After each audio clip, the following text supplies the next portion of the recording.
Hi, everyone. My name is Rebecca Sweda, and I'm a partner at Celerity. Celerity is a business and IT advisory and consulting services firm, and I run our organizational change management practice. I'd like to share with you an approach for guiding and managing ongoing change. Would welcome any feedback or ongoing conversations that you'd like to have following this. And so my contact information is here on the bottom left, rsweda@celerity.com. I'd like to start with a quote that I really think really speaks to the impact that we have as change leaders and practitioners. It's really about how we need to be compelling to drive that impact in terms of the transformation. So I'd like to go through this quote. I'm not sure if you all are familiar with this book. It's from a book called Zen and the Art of the Motorcycle Maintenance, and I'll just quickly run through this. If a factory is torn down, but the rationality which produced it is left standing, then that rationality will simply produce another factory.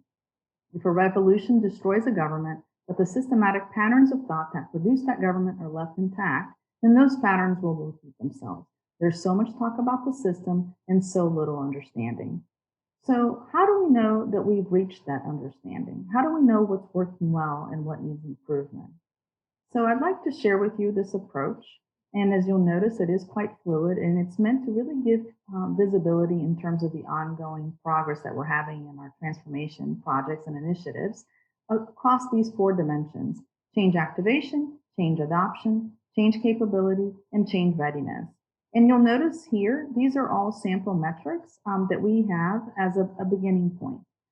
Some of our clients choose to actually work from this sample, and some actually have additional metrics that they'd like to have. It's really up to you and where you are in terms of measuring change in the organization, but this is a nice way that you can start. The key is to really choose the 1 to 2 metrics per dimension that are going to give you the most visibility to your organization. You certainly don't want to be measuring all of these metrics, but what you want to do, the most important, is actually to be comprehensive across the four. So you want to pick 1 to 2 for each, as opposed to picking 4 across only 2 dimensions. So how do we make this operational in your organization? So I'd like to kind of walk you through these 5 key questions. So we'll just go through the circle. Really starts with the who. Who are the key stakeholders that really want to know what's working well and are also going to help you to address the issues that you may be having throughout the transformation? The where is, where are the proof points? Where is the data that you can gather to be able to really gauge what's working well and what needs to be addressed? The when is, when should we be measuring? What are the intervals? What are the cycles? How often should it be measured? The what is progress targets. So that could be a quantitative target, such as percentage addressed, or it could be qualitative range, such as going from slightly progressing to completely progressed. And then lastly, but most importantly, how are we doing? How do we increase or maintain the momentum? How do we make sure that we continue to move the needle and that we address things to accelerate the movement of that needle? So as I mentioned, in terms of really moving the needle, I think what we like to do is think of this in terms of a dashboard. So I'm going to start with just one metric, one example of what that could look like as we go through the 5 key questions that we just went through, and then build it back up to a composite view for all 4 dimensions. So this is in the first dimension, change activation, and we're talking about the metric of the percentage of employees support the strategic direction and vision. So the where is the evidence that you have. In this case, it's 30% of the employees support the strategic direction and vision. And the when, we talked about the intervals, that's the project start, after 3 months, after 6 months, or it could be 1 to 2 months post-implementation. And here you'll notice it's prior to implementation. That's the important distinction. But here we also have post-implementation. And as you're thinking through the intervals, you will have already gone through your assessment of who the audience is. In terms of the what, it's the percentage addressed here is the target that we've used.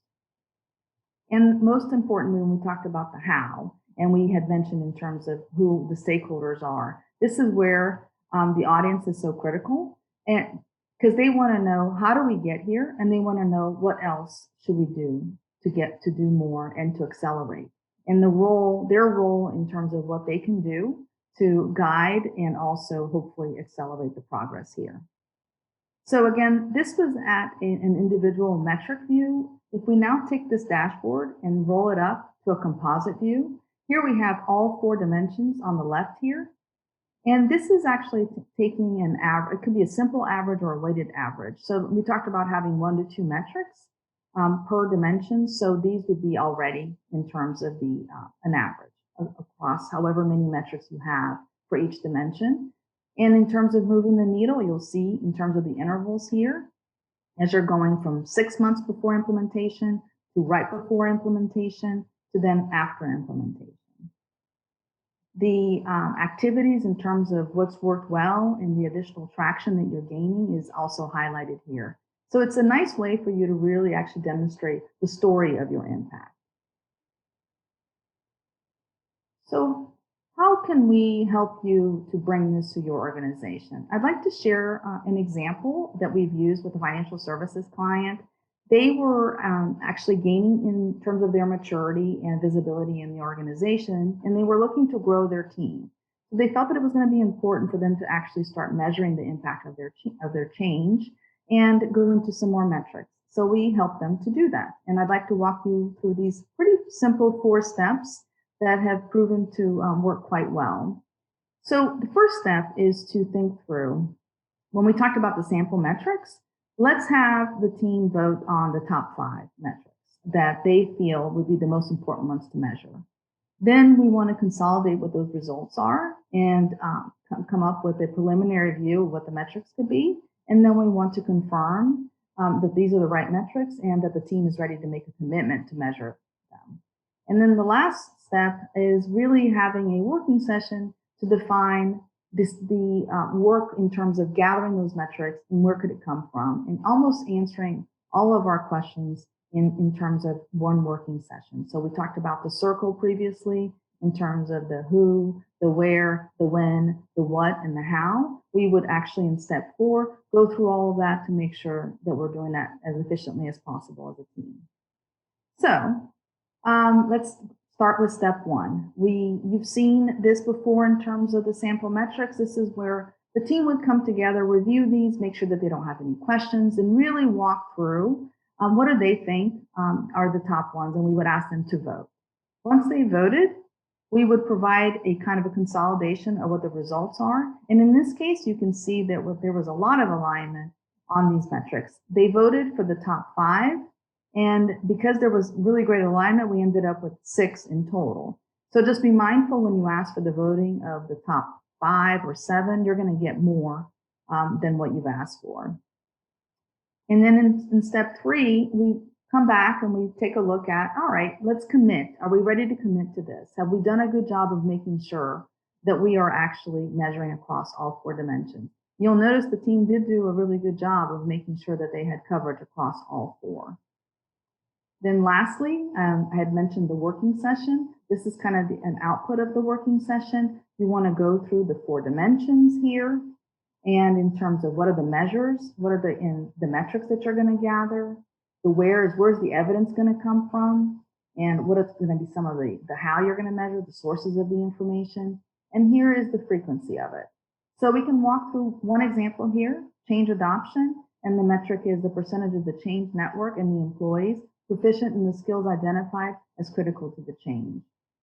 Here we can leverage the training assessment. So it's mindful, we want to be really using information that's already readily accessible.